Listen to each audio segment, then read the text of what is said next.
ہمارے چینل پر واپس خوش آمدید سائنس فیکٹ۔ اس طرح کی مزید ویڈیوز کے لیے لائک، شیئر اور سبسکرائب کریں۔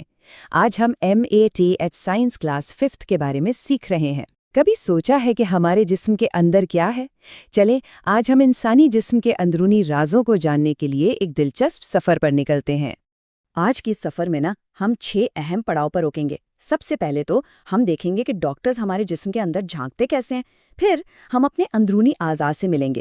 اس کے بعد ہم اپنے جسم کے طاقتور پمپ یعنی دل اور سانس لینے کے نظام کو سمجھیں گے۔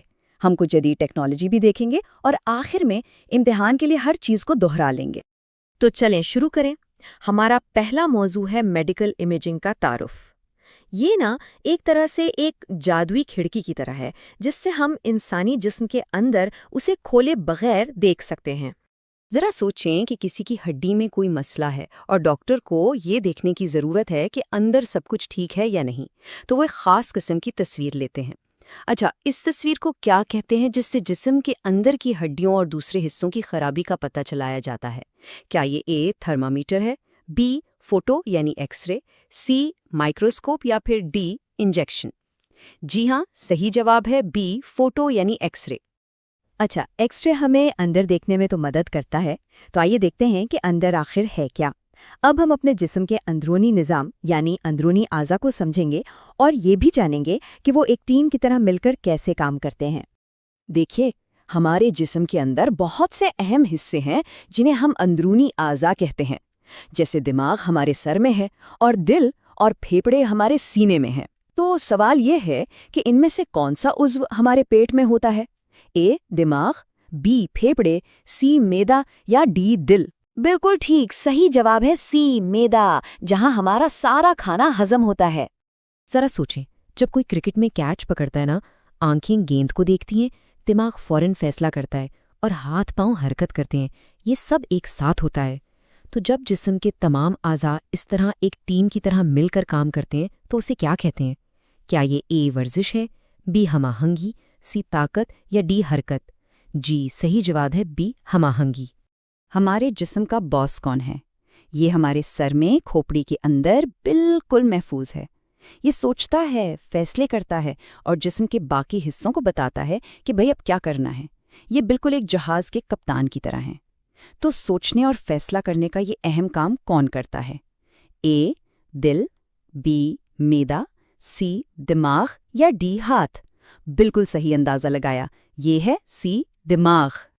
اچھا، اگر دماغ کپتان ہے تو جسم کو چلانے کے لیے ایک انجن کی بھی تو ضرورت ہے نا۔ اب ہم اسی انجن یعنی ہمارے دل اور خون کی گردش کے نظام کے بارے میں بات کریں گے۔ ذرا اپنا ہاتھ سینے کے بائیں طرف رکھ کر دیکھیں، محسوس ہو رہی ہے وہ دھک دھک؟ وہ ہمارا دل ہے جو ایک ایسے زبردست پمپ کی طرح کام کرتا ہے جو کبھی رکتا ہی نہیں۔ یہ خون کو ہمارے پورے جسم میں بھیجتا ہے، بالکل ویسے ہی جیسے گھر میں پانی کا پمپ ہر نلکے تک پانی پہنچاتا ہے۔ تو یہ اہم عضو ہمارے سینے میں کہاں ہوتا ہے؟ A دائیں طرف، B بائیں طرف، C بیچ میں یا D پیچھے؟ یہ ہے B بائیں طرف۔ خون ہمارے جسم میں آپ سمجھ لیں سڑکوں کے ایک نیٹ ورک کی طرح سفر کرتا ہے۔ کچھ سڑکیں بڑی شاہراہیں ہیں اور کچھ بہت ہی پتلی گلیاں ہیں۔ ان سب سے پتلی بال جیسی باریک ناریوں کو کیا کہتے ہیں؟ A شریان، B ورید، C عروق شیلی یا D نس؟ صحیح جواب ہے C عروق شیری۔ دل سے خون کا پورے جسم میں جانا اور پھر واپس دل میں آنا، یہ ایک مسلسل چکر ہے۔ یہ ایک ایسی ڈیلیوری سروس کی طرح ہے جو کبھی نہیں رکتی۔ اس پورے عمل کو کیا کہتے ہیں؟ A عمل تنفس، B دوران خون، C ہاضمہ یا D اخراج؟ اسے کہتے ہیں B دوران خون، جس میں آکسیجن پہنچاتا ہے۔ لیکن سوال یہ ہے کہ بھئی آکسیجن آتی کہاں سے ہے؟ اس کا جواب جاننے کے لیے ہمیں اپنے نظام تنفس یعنی پھیپھڑوں اور سانس لینے کے عمل کو سمجھنا ہوگا۔ ہمارے پھیپھڑے 2 غباروں کی طرح ہیں جو ہمارے سینے میں پسلیوں کے پنجرے کے اندر محفوظ ہیں۔ جب ہم سانس اندر لیتے ہیں تو وہ پھولتے ہیں، بالکل جیسے غبارے میں ہوا بھرنے سے وہ پھول جاتا ہے، اور جب ہم سانس باہر چھوڑتے ہیں تو وہ سکڑ جاتے ہیں۔ تو اس سانس اندر لینے اور باہر چھوڑنے کے پورے عمل کو ایک ساتھ کیا کہتے ہیں؟ A عمل انہضام، B عمل تنفس، C دوران خون